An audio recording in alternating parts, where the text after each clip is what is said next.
Hello everyone, welcome to Saroj Mishra's YouTube channel में। YouTube channel पर आप सभी का बहुत बहुत स्वागत है। 23 जून की डेट से 23 जून 2026 को फिर से एक नोटिफिकेशन रिलीज हुई है। अगर आप ग्रेजुएट हैं, स्नातक हैं, तो एक बहुत अच्छी बड़ी अपॉर्चुनिटी आ रही है। केंद्र सरकार की भर्ती, इंडियन रेलवेज रिक्रूटमेंट, स्थायी सरकारी नौकरी होगी, परमानेंट नौकरी होगी। 119 पोस्ट है।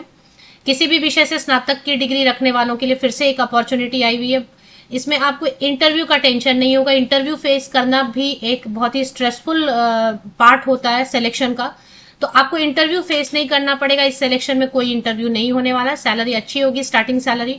और जैसी बात हो रही है कि 8वां वेतन आयोग कभी भी इंप्लीमेंट कर देंगे तो फिर तो सैलरी बहुत ही ज्यादा बढ़ेगी। तो चलिए अभी देख लेते हैं नोटिफिकेशन क्या रिलीज हुई है, कितने कैसे बाकी की डिटेल्स।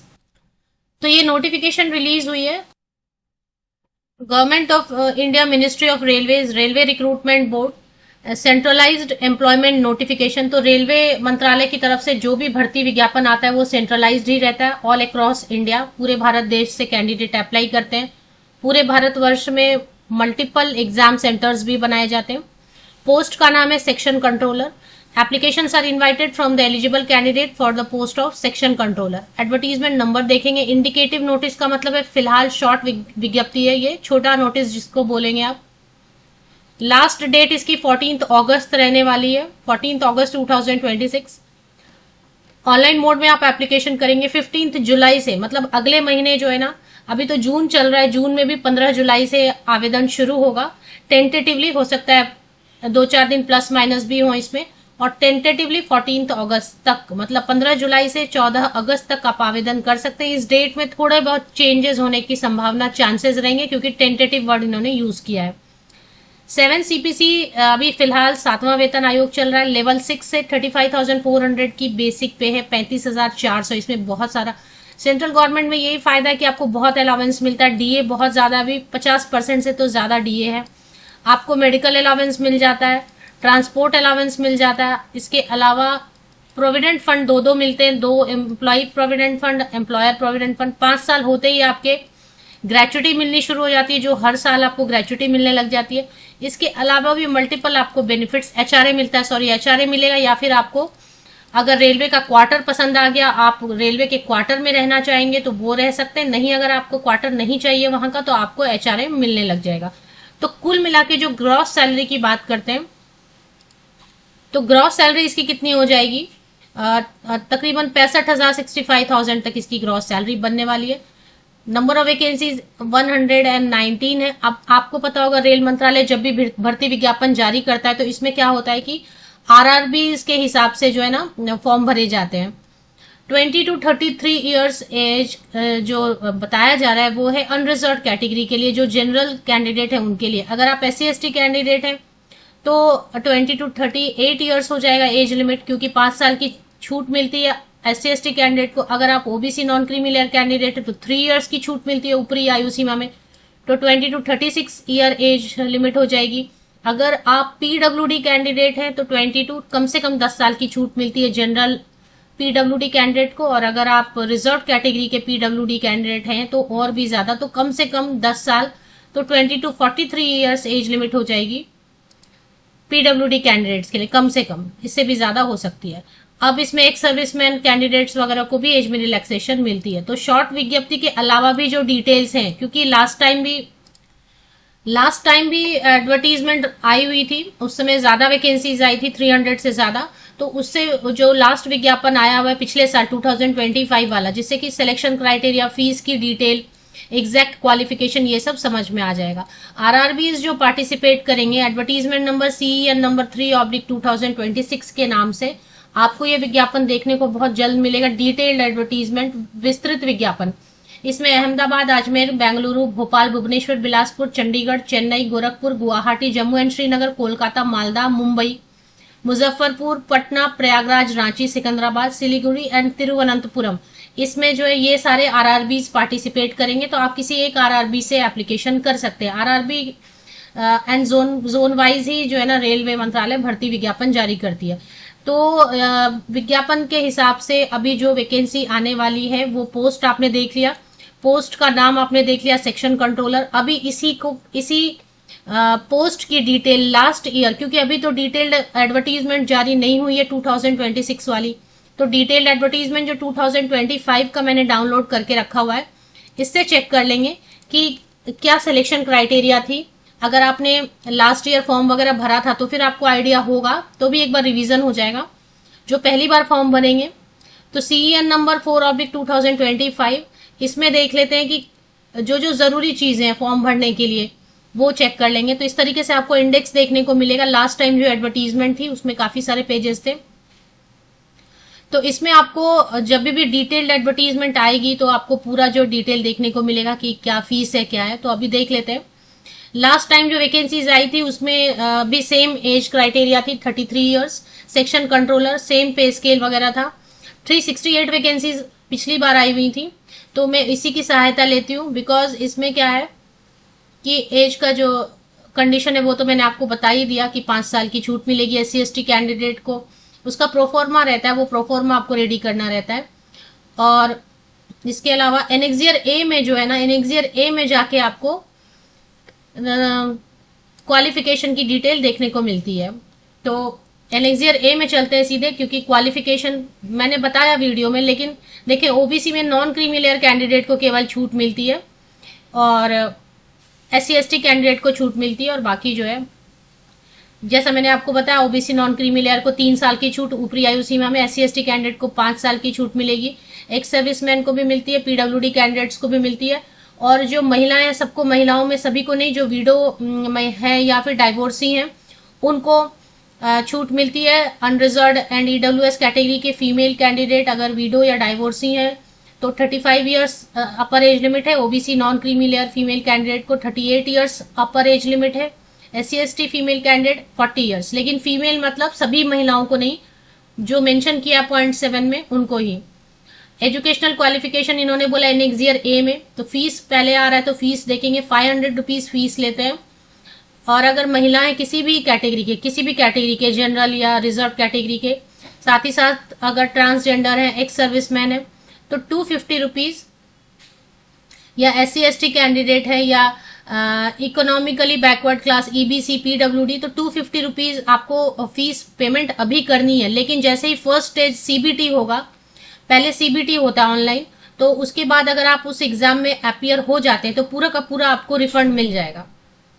और जो मेल कैंडिडेट हैं जनरल OBC EWS, उनके लिए 500 रुपीज है फीस, जिसमें कि 400 रुपीज जो है ना वो आपको रिफंड कर देंगे, 400 रुपए रिफंड कर देंगे, मतलब फाइनली आपको 100 रुपए पेमेंट करनी रहेगी। लेकिन उसके लिए आपको एक CBT एग्जाम में अपीयर होना होगा। तो जो CBT एग्जाम में अपीयर नहीं होंगे उनको रिफंड नहीं मिलता है। एग्जाम में अपीयर होंगे तो महिलाओं को SC/ST PWD एक्स सर्विसमैन इन सबको पूरा 250 रुपए रिफंड मिल जाता है। तो ये तो हो गई फीस की बात, ये क्लियर किया। अभी एनेक्सियर 1 में इन्होंने ए में लिखा हुआ है कि क्वालिफिकेशन, तो लास्ट ईयर जो क्वालिफिकेशन है वही रिपीट होगा, तो उसके लिए एनेक्सियर ए की तरफ सीधे चलते हैं, so that qualification point clear हो जाएगा। तो आपको इस बार भी वैसे एनेक्सियर ए में ही मिलेगा। देखें, सेक्शन कंट्रोलर पे स्केल दिया हुआ है, और इसमें क्या लिखा है क्वालिफिकेशन में, graduate degree from recognised university और इट्स इक्विवेलेंट। कहने का मतलब ये है कि आपका जो ग्रेजुएशन है ना वो वैलिड डिग्री होनी चाहिए, कोई भी जैसे कि सही डिग्री होनी चाहिए, कहने का मतलब है। अब इसमें कई सारे प्लस पॉइंट्स आप देखेंगे। ग्रेजुएशन के अलावा कोई भी सर्टिफिकेट नहीं मांग रहे, नो सर्टिफिकेट रिक्वायर्ड।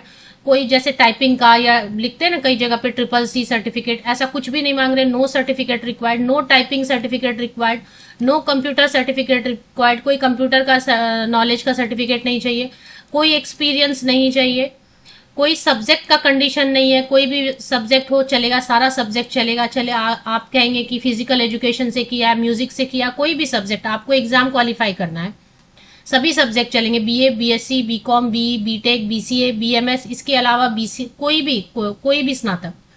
इसके अलावा आपको एक और चीज दिखाई दे रही होगी जो बहुत इंपॉर्टेंट है कि परसेंटेज का कोई प्रॉब्लम नहीं है। कई सारे कैंडिडेट प्रतिशत अंक के चलते कई जगह पे अप्लाई नहीं कर पाते, क्योंकि बहुत जगह लिखा रहता है 50% होना चाहिए मिनिमम वगैरह, बट यहाँ पर कुछ भी ऐसा नहीं लिखा है। आप सिर्फ ग्रेजुएट स्नातक पास हैं किसी भी डिग्री से, किसी भी परसेंटेज से, आप बिल्कुल यहाँ पर एलिजिबल हो जाएंगे।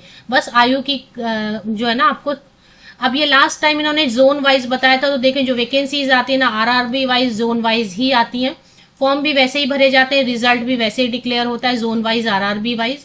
चलिए अब इसमें जो सिलेक्शन क्राइटेरिया वो चेक कर लेते हैं।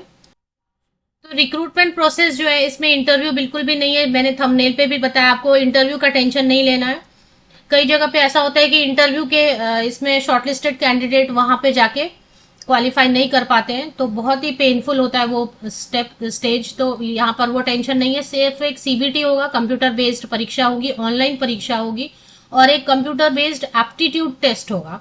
इसके बाद जो है ना सीधे डॉक्यूमेंट वेरिफिकेशन होगा, और मेडिकल एग्जामिनेशन से डरना नहीं है, ये एक फॉर्मेलिटी होती है, कोई भी सरकारी नौकरी हो या कोई भी बड़े ऑर्गेनाइजेशन में आपकी नौकरी होती है तो जस्ट एक फॉर्मेलिटी होती है, तो बेसिक टेस्ट करते हैं। तो चलिए कंप्यूटर बेस्ड टेस्ट में क्या पूछेंगे, 120 मिनट्स का रहेगा टोटल ड्यूरेशन, 100 क्वेश्चन रहेंगे, निगेटिव मार्किंग बिल्कुल रहेगी, 1/3 मार्क कट हो जाएंगे, मतलब 3 गलत आंसर पे आपको -1 हो जाएगा। अब इसमें नॉर्मलाइजेशन होता है, अलग अलग सेंटर्स पे अलग अलग डे पे एग्जाम होता है, तो नॉर्मलाइजेशन होता है। सिलेबस में क्या दे रहे हैं, मैथ्स रहेगा, पहला जो है मैथ्स रहेगा, क्योंकि कितने क्वेश्चन बता रहे हैं ये 100 क्वेश्चन रहेंगे ना, तो 100 क्वेश्चन के लिए आपको एनालिटिकल एंड मैथ्स पढ़ना है, जिसमें कि नंबर सिस्टम, एवरेजेस, परसेंटेज, जो आप 6ठी से लेके 10वीं तक का, 6 से लेके या 5 स्टैंडर्ड से लेके 10 स्टैंडर्ड तक का एनसीईआरटी का या किसी भी स्टेट बुक का जो है ना आप नॉर्मल मैथ्स का बुक बना लीजिए। और इसके बुक आते हैं पहले तो प्रैक्टिस के लिए, पहले रिकॉल करने के लिए कि क्या होता है एवरेज, क्या होता है परसेंटेज, और फिर आपको रेलवे की बुक आएगी, उससे आप प्रैक्टिस कर लीजिए तो आपका हो जाएगा। फिर डेटा एनालिसिस एंड इंटरप्रिटेशन, मतलब सांख्यिकी वाला पार्ट होता है, स्टैटिस्टिक्स। नॉर्मल आप 11, 12, 10 की बुक ले लीजिएगा, सांख्यिकी याद आ जाएगा। फिर रेलवे की बुक आएगी कंपटीशन वाली, वो तैयार कर लीजिए। लॉजिक कैपेबिलिटीज रहेगा, clock, calendar, assumption, blood relation पे तो हर जगह क्वेश्चन आता है, पजल्स रहते हैं वो तो रहता है। फिर रीडिंग कॉम्प्रिहेंशन रहेगा कि क्वेश्चंस मतलब आपको दिया रहेगा पैसेजेस, उससे पढ़ के फिर आपको जो है मेंटल रीजनिंग भी रहेगा। और उसके बाद जो है कितना क्वेश्चन देखें, 120 मिनट्स मिलेगा, मतलब 2 आवर्स का टाइम मिलेगा आपको। तो 60 क्वेश्चन एनालिटिकल एंड मैथ्स से रहेगा, लॉजिकल कैपेबिलिटी से 20, मेंटल रीजनिंग से 20, तो 60, 20, 20, 100 क्वेश्चन 100 मार्क्स आपके रहने वाले हैं। इसमें आपको क्वालिफाई करना पड़ेगा। अनरिजर्व एंड ईडब्ल्यूएस कैटेगरी के लिए 40%, मतलब 40 मार्क, 40 मार्क्स कम से कम लाने होंगे। OBC non creamy layer candidate के लिए 30%, तो जो क्रीमी लेयर ओबीसी है उनको भी 40%, क्योंकि उनको तो ये परसेंटेज में दे नहीं रहे रिलैक्सेशन। एससी एसटी कैंडिडेट के लिए अलग अलग है, एससी कैंडिडेट के लिए 30% लाना होगा, मतलब 100 में 30 मार्क्स लाने होंगे क्वालिफाई करने के लिए, एंड 100 में 25 मार्क्स मिनिमम लाने होंगे एसटी कैंडिडेट को क्वालिफाई करने के लिए। पीडब्ल्यूडी कैंडिडेट को 2 मार्क्स का रिलैक्सेशन दे सकते हैं। फिर हो गया कंप्यूटर बेस्ड एप्टीट्यूड टेस्ट, तो जितना वैकेंसी रहेगा उस वैकेंसी के हिसाब से 8 गुना, जैसे कि अगर मान लेते हैं कहीं पे 4 ही पोस्ट है तो 4 पोस्ट है, तो सीबीटी से 32 कैंडिडेट्स को सिलेक्ट करेंगे, शॉर्टलिस्ट करेंगे कंप्यूटर बेस्ड एप्टीट्यूड टेस्ट के लिए। तो फिर ये हो जाएगा। और क्वेश्चन जो है ना सारे इंग्लिश में भी रहते हैं, हिंदी में भी। अगर आप हिंदी से कंफर्टेबल हैं तो हिंदी में पढ़ के आंसर कीजिए, चाहे वो सीबीटी हो चाहे सीबीएटी हो। सीबीएटी में कोई नेगेटिव मार्किंग नहीं रहेगा, और इसमें मिनिमम 42 मार्क्स आपको in each of test batteries to qualify, तो इसमें 42 मार्क्स आपको लाने होंगे। अभी इसमें कोई नेगेटिव मार्किंग तो नहीं रहता है। अब मेरिट लिस्ट कैसे बनेगा, 70% वेटेज दे रहे हैं सीबीटी को और 30% वेटेज दे रहे हैं सीबीएटी को, तो 100% इन्हीं दोनों पे है। 70% आपको सीबीटी पे वेटेज देते हुए शॉर्टलिस्ट करते हैं सीबीएटी के लिए, और फिर सीबीएटी और सीबीटी दोनों के वेटेज रहेंगे, 70% रहेगा सीबीटी का, तो उस पर ज्यादा ध्यान देना है। बस इतना है, डॉक्यूमेंट वेरिफिकेशन वगैरह होगा। तो अब जैसे डिटेल्ड एडवर्टीजमेंट आ जाएगी मैं डिटेल्स कवर कर दूंगी।